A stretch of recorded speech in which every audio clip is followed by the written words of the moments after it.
Hey guys, Gary J here. Today we're looking at one of my favorite pistols of all time. I've had it for a long time, and this was probably the first pistol that I bought at the gun store for myself. And this was an expensive pistol even back then.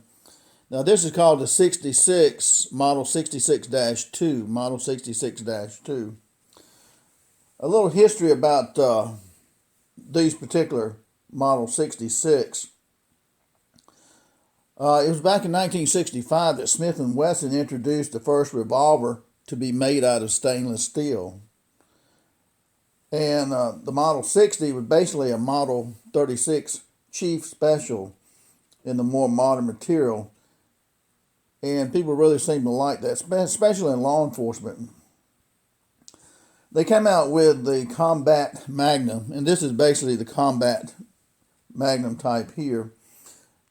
So they came out with the Combat Magnum, and back in 1970, the first 357 Magnum made from stainless steel was made. So these actually didn't come out till like 1970 on the Model 66. And so 1971, you had what? You had Dirty Harry with Smith & Wesson 44 Magnum. There was once upon a time that the 357 was the most powerful handgun in the world. And then later, you had the 44 Magnum and others came along. So that's one thing I liked about this was it was a Combat Magnum, and it was just a beautiful pistol to me. So it would hit the market in 1971. That Model 66. Smith & Wesson started putting a dash after the model, I guess to kind of frame it in as to when they were made and what alterations had been done to those pistols. So you have like a Model 66, and then you have a Model 66-1, -2, -3, -4, -5 over the years. And that's kind of how they work. So, these came out in 1971, the stainless steel version of 357.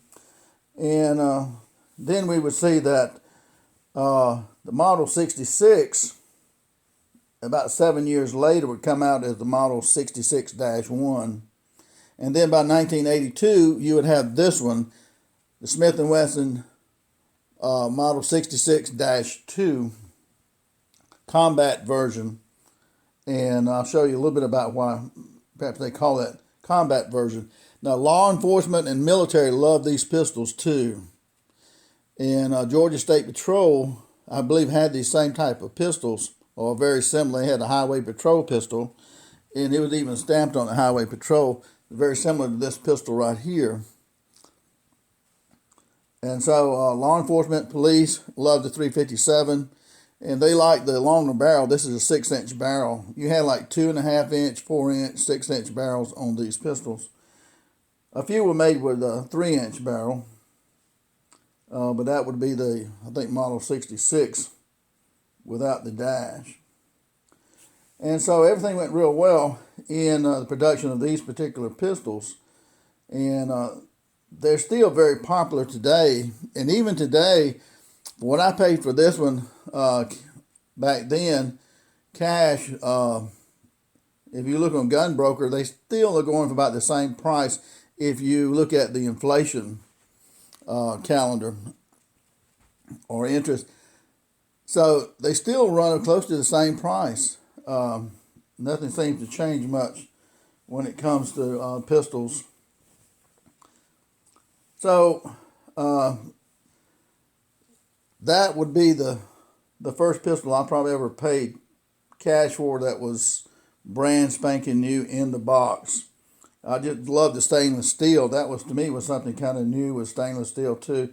For me, from where I come from. And then you would have a few years later, they would come out with the Model 66-3. And in 1994, they had the Model 66-4 and so forth. But the 357 Magnum is a wonderful cartridge, because you can shoot a 38 special in here. You can shoot the 357 Magnum in here. So you really got like 2 pistols for one. And that's one thing I really do like about these. We see our cylinder is empty right here. And I shot this pistol a number of times over the years. And it's just a awesome pistol. And since it's one of your first pistols, you know, you just never get over that. You always have a sentimental value. But on the combat version here, you look at this front sight right here.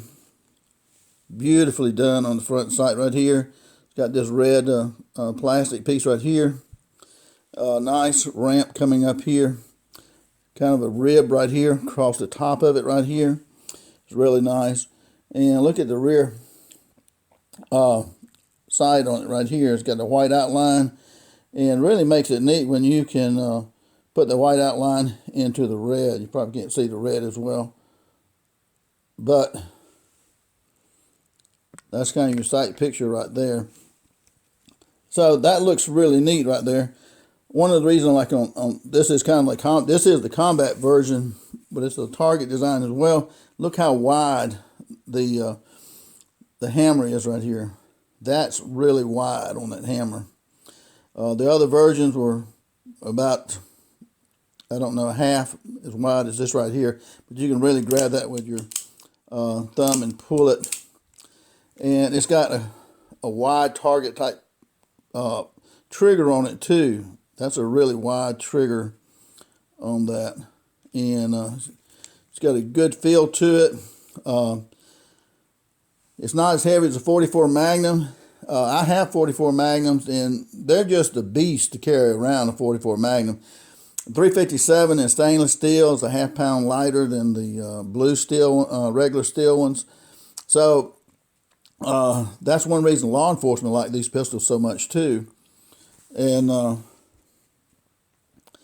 they have just a simple release right here on your cylinder.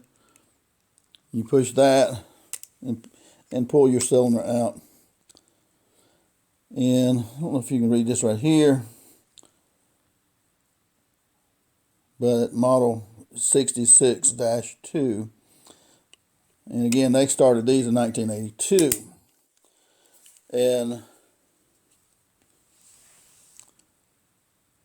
if you notice these grips on there, you say, well, those are not regular Smith & Wesson grips.